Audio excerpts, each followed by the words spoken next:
Thank you. I'm delighted to be here. It was such a surprise to have the opportunity. But one of the best experiences I've had in a number of years was in this same room, talking about art and aging about a year and a half ago. So I have faith in the room and in this organization. I also I work across the spectrum of human ability, but this is an area of keen interest to me. Like many, both of my parents are people with severe hearing loss. My mother has now died. My father is alive and struggling. He is legally blind and severely hard of hearing. My husband is, as I heard yesterday, has grumpy old man disease with significant hearing loss in his right ear, but he claims it is not a problem because there's nothing much he wishes to hear. Confirmed this morning. So I'm going to go through a way of thinking about these issues. I'm delighted that you are feeling like this is a time of change. This is a time when the conversations that have been going on for decades might be moving into a place in which action is now possible. Just a little thumbnail about who the heck are we and how do I end up here. We've actually been around for a long time, since 1978. We're headquartered in Boston, though we work with colleagues all over the world. My team is scattered across the US. Our only physical space is in Boston. Nonprofit dedicated to enhancing the experience of people of all ages and abilities through excellence in design.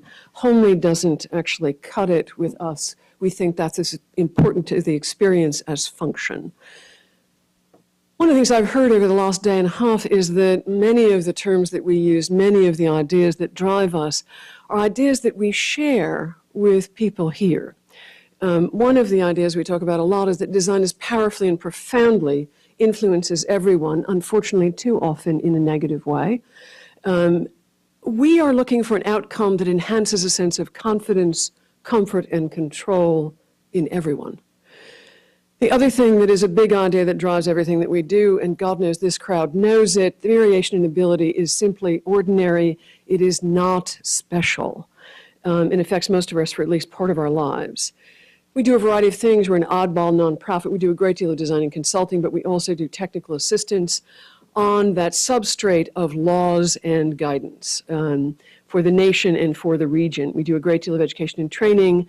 Our current priority in 2014 is to focus a great deal on Africa. And our research is analyzing ideas, testing prototypes, refining features through our user expert lab. We have over 200 people who work with us on a regular basis and are paid for that work with a wide range of physical, sensory, and brain-based issues, many of them with a compilation of those issues. We actually invest a great deal of attention in outreach to multicultural backgrounds so that our user experts really do represent our cultural spectrum. And we really try to get at US averages on that. First, a note on accessibility. It's been referenced a couple of times, and Cynthia's presentation this morning was the most lucid description of technology and the state of the art that I have heard anywhere. And I'm going to nail her later today because we must have her assistance. We are building a new web resource for the nation, for the National Endowment for the Arts, the National Endowment for the Humanities, and the Institute for Museum and Library Services on accessibility and universal design. The weakest part of that has to do with technology for hearing loss. So please don't leave without my having a chance to talk to you.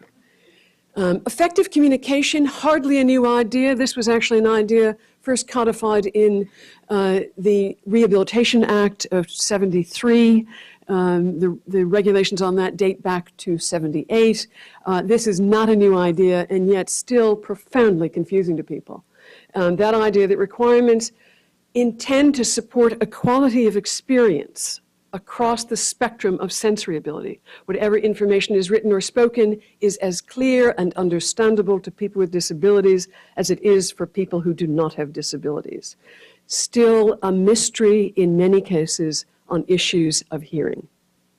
Far more sophisticated today on sight issues, partly driven by the extraordinary energy of our digital universe that has changed everything. Everybody's playing on that. The volume of participation and a sense of priority has leapt into a very different realm. The 21st century case for inclusive design, and why this matters now, part of it I'm constantly struggling with the reality that we have watched an embrace of environmental sustainability in the design world that is undeniable. It took a long time to happen, but it absolutely happened. We are pitching that inclusive design is an inherent core concept of social sustainability. Part of the challenge is that we're trying to convince people that good news also requires action. So we actually live on average 30 years longer than we did 100 years ago. We survive things that no one imagined would ever be possible. There were conditions, congenital conditions in particular, when I was a child, when you were a child, they were considered a death sentence before adulthood. People are now living an average lifespan. That doesn't mean that there is no action that follows that. One of the things I think is important to me is to remind people of some of the issues that ought to characterize the pairing of environmental sustainability and social sustainability with this notion of human diversity, a respect for diversity, a respect for interdependence. I've heard talk about interdependence. Dr. Miller's conversation or her presentation this morning was a marvelous reminder about healthcare and interdependence that we Americans loathe to think about. Data-driven, that notion of evidence, harping on that over and over again when we're talking about these things, we must have research. And the long view, the investment we make today, has implications for decades to come in many sectors of design. Global aging, obviously the #1 catalyst for this notion of universal or inclusive design. Constantly reminding people, 10,000 baby boomers, many of us in this room, turn 65 every day, and we keep doing that until 2031. That anyone can ignore that is astonishing to me, and yet we do. I work globally, and I got to tell you, the United States is an outlier. I don't know if Cher could stand up from that position. But this is 2010, and she was 64 years old. And this is the standard to which we Americans aspire. I love this quote from Barbara Defoe Whitehead: "We have an aging society and adolescent culture." I sometimes feel hopeful that we are moving from that, but not very hopeful. The second catalyst on inclusive design is actually the phenomenon of disability. And certainly we know a lot more about disability today than we did even 5 years ago, certainly 10 years ago. 1 in 7 people on the planet have a disability, 80% of them in the developing world. I'm delighted that the developing world has come into the room with a little more force today. This is really just a reminder about reasons for functional limitation among adults in the US. We still have, along with Europe, the best data on functional limitation in the world. The reality is that we have large chunks of the world. We don't count a lot of sensory data. We don't count the functional losses that are sensory. And we sure as heck don't count the functional losses that are brain-based. Good God, find me a number in Asia about brain-based functional limitation, let alone in Africa. Very, very difficult. So we aren't always talking about the same thing. But just a reminder, when we're talking about hearing loss, join the club. We are talking about the ordinariness of functional limitation and disability, where that falls into place, is non-apparent. That is the norm today. Wheelchair users who are still, in many people's mind, the borderline between disability and not, is a small number of people. We have reached 3.6 million people use wheeled mobility. And when all of us baby boomers get older, we're only looking at 4.3. Non-apparent conditions are the norm. Came up yesterday about emergency management. A reminder, we are always looking at the word disability as if there was some consensus. That is absurd. The term disability is mostly about carving a narrow door so not too many people get through it. That is its purpose most of the time. So we have over 60 definitions of disability in the US federal government alone. But we are seeing a shift away from special needs, and I'd like to suggest that if we are seeing a shift away from special needs at FEMA, we are seeing a shift. FEMA, this is 2010, Guidance on Planning for Integration of Functional Needs Support Services in General Population Shelters. This came out of a strong critique that they should stop looking at special needs, which had come to total about 52% of the population, not special anymore. Reframing the role of design. Why am I here? I'm here partly because I guess I'm hoping to convince you that this is a tool that all of us need to be thinking about. This idea of universal design, and I do not parse these terms as different from one another. Universal design, inclusive design, which is the most common term in the UK, design for all in the EU. These are a framework for thinking differently, for design of places, things, information, communication, policy, focusing on the user. This is the shift to the user and human diversity. Human-centered design of everything with everyone in mind, clearly what we have embraced in our organization. This notion of principles of universal design, we've talked a lot about values and evidence. This is sort of the value statement of the principles of universal design. But I gotta say, they were generated by 5 US organizations, all white folks with advanced degrees back in 1997, and all Americans. And it has served the world very well. But I do worry, my organization was one of them. But I do worry that there are things we need to be thinking about. Our Indian colleagues actually have a layer that is now, they accept this and they have their own layer that deals with their own values and needs. Global policies, when we're talking about taking this on, we need to be thinking about taking it on globally. It is not good enough that we think about this only as Americans. And the World Health Organization, and we've heard lots and lots of references to this, the World Health Organization, in my book, gave us an enormous gift with the ICF for all of its problems, all the things that don't work well. The basic message that functional limitation is a mainstream universal human experience is undeniable. They equalize mental and physical reasons for functional limitation. Again, an enormous challenge that they met. For me, defining disability as a contextual variable is the most important thing. Functional limitation is a pervasive fact of our lives, but it becomes disabling at the intersection of the environment, the person in the environment.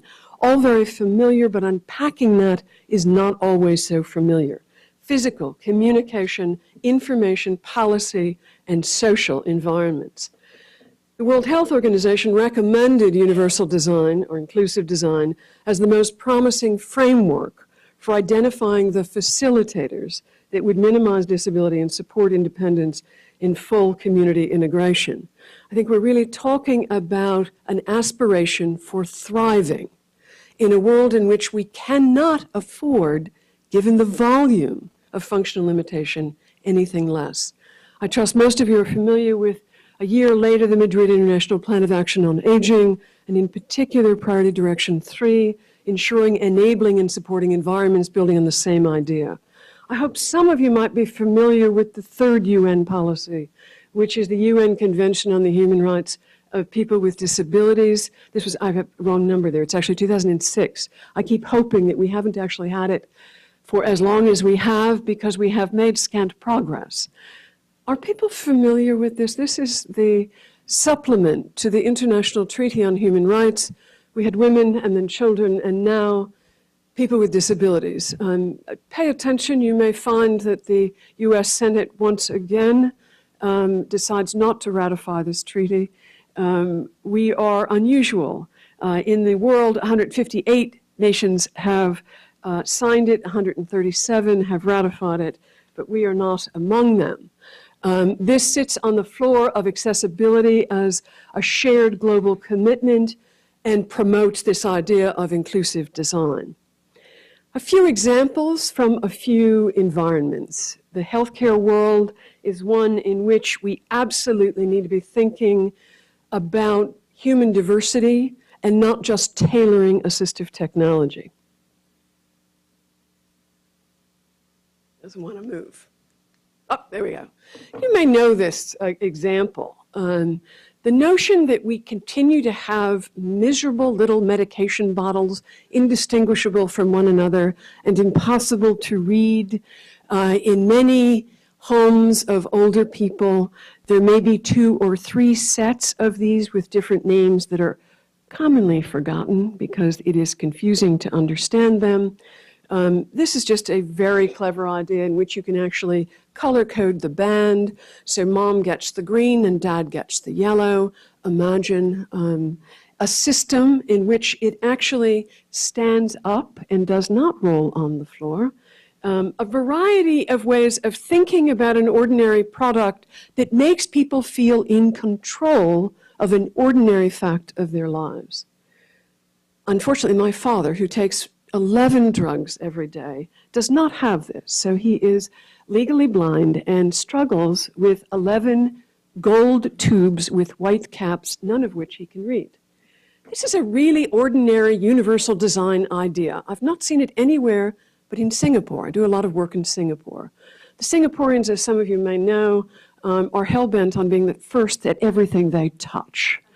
And universal design is one of those things that they found late, but are zealots in pursuing it. This is actually an older hospital, and they decided to clean up their act by thinking about the user experience of their patients while they were designing a brand new hospital to replace it. In every room, at every shift, staff names and photos of the staff are changed to indicate who is on shift. What is their name and what do they do for you? This happens to be the nurses who are on shift. Imagine if you could have some hope of knowing the name of the person who is taking care of you and remembering that from shift to shift because you had essentially a cheat sheet. This is actually something that I've watched in use with a couple of family members and colleagues who have had severe experiences and long-term experiences with cancer. This is a tablet which actually does something that is very difficult to do, which is to ask awkward questions of people who are profoundly ill. This is a very quick 88-question survey, which is done alone by the individual in the waiting room. There's a lot of things in the course of cancer treatment that are embarrassing to talk about, embarrassing to answer questions, and they take a long time. This actually gives an instant communication to your oncologist before they see you. And you can report things that aren't working well. But you can do that privately and without having to articulate awkward situations or hear someone ask you those questions and not respond. Work, I don't know about you guys, but you don't look like a crowd of folks who are seeking to retire tomorrow. You actually look like people who are so enthused with the work you do, you are likely to work for a very long time. We actually are in a majority. This is the fastest growing age group in the workforce. And that's going to continue at least till 2020. Baby boomers don't choose to retire, partly because they can't, and partly because they don't wish to. This is actually fairly old data. We paid for it, so I have it. Unfortunately, I haven't been able to pay for it again. 55 and over populations in some key sectors. Notice public administration. We are over 30% in the federal government in almost every state at this point. In the workplace, one of the things that is very difficult to do is to sustain a priority on investing in acoustics because it gets value engineered out before construction. It happens to us on almost every project. It is the first thing cut, is what it will cost you to have a good acoustical environment. It's not just acoustics. One of the things that is critically important is being able to see people speaking. And a colleague across town at Gallaudet, people know Hansel Bauman's work. Hansel is an extraordinary fellow who is the only person who's really done serious work in this. This is still mostly about people who are speaking with their hands. So this is American Sign Language focused. You need room to speak with your hands. But it is the first time that people have actually come up with guidance for the importance of visual connection to speech. And that guidance is available to download. This is actually the first residence hall that actually incorporates this guidance in new construction, again, across town at Gallaudet. Culture, that web project is one of many things we're doing in culture. This is just a reminder that everybody doesn't think the way we do about some of the technology that can make such a difference. You may know that cabs in London are looped. You may know that the underground information stations are looped. Essentially, all of the museums are looped. This is actually, of course, one of the places where some of our favorite music is recorded. All of this is looped. I brought 20 people to London at the end of September. One of them, a man who is hard of hearing and has low vision, and he said he heard a concert of a quality he had never heard in his life at St. Martin in the Fields that night. This is a new technique coming out of Japan. If you've ever seen kabuki theater, don't think the Japanese actually know what's going on. They don't know much more than we do about what's going on. The captioning may be marketed to people who are hard of hearing. It's actually for the Japanese to understand what's going on. And this is one of the most amusing things. This is actually in manufacturing now. It is on the market. A fire alarm which uses scent. This is a profoundly deaf woman who developed this with the company, and the alarm goes off and a wasabi smell permeates your environment, causes you to weep and wake up. Quite effective. You don't have to worry about whether your tea coil is turned on. And a few products. People know this book, Design Meets Disability. It's by Brit, Graham Pullen. And I don't agree with all Graham's ideas, but it is still this idea that mainstream design could inspire, provoke, and radically change how we think about design for disability. And this is one of the examples. Of course, the cover, he uses super cool eyeglasses. But inside is an example of an attractive, interesting, jewel-like hearing aid. This is something I think we've referenced yesterday, and this is solar aid that has been around forever, invented in '92 in Botswana. And I'm sure Mr. Green knows a lot about things that are far more sophisticated than this today. But it's interesting that something like this, that does not depend on electricity, has been around for so long. This is actually a small gift to share with you, those of you who've been thinking about what is it costing us to struggle to hear. I don't know if anybody's read about this or is reading, I happen to be reading this book. The authors are an economist, I believe from Princeton, and a psychologist. They're suggesting that scarcity of any number of things, money, time, attention, challenge our bandwidth.